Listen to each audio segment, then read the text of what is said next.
Former Apple Australia Managing Director Diana Ryall, member of the Order of Australia, was recently in the JLL offices in Sydney, where she gave an inspirational account of her career and about building resilience in the workplace. As a member of JLL's Diversity Committee, I caught up with Di afterwards to explore the topic in more detail. Last week we had a great turnout when you came to speak to us at JLL about resiliency.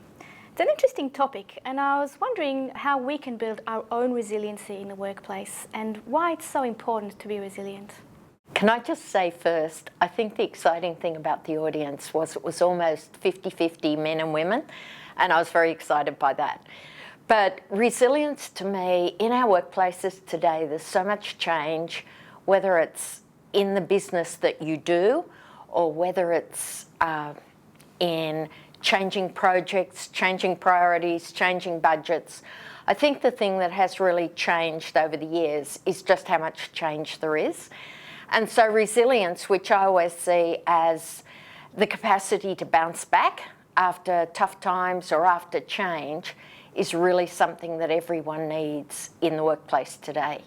At the event when you spoke last week, you spoke about a number of people early in your career who influenced you through negative and positive experiences. How can we turn negative experiences and positive experiences in the workplace into learning opportunities? One of the things that I think is important for everyone is to take the time to reflect on what they're seeing.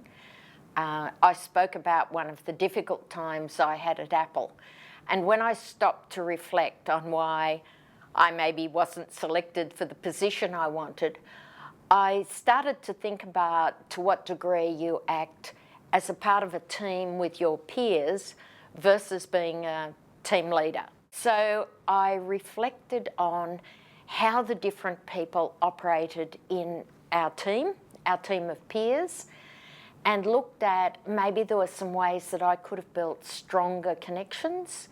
Maybe I could have added some ideas on how other people could thrive.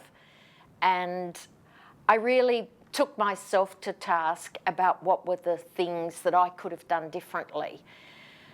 In other areas, a much earlier experience, I was asked to teach phys ed and health when I started out as teaching, and my qualifications were all in mathematics and science. And I was really kind of pussyfooting around. I don't think I can do that. And he said, of course you can. You know, people will help you. We need you to just take that role. And I always think back to the people who really pushed me into areas of discomfort.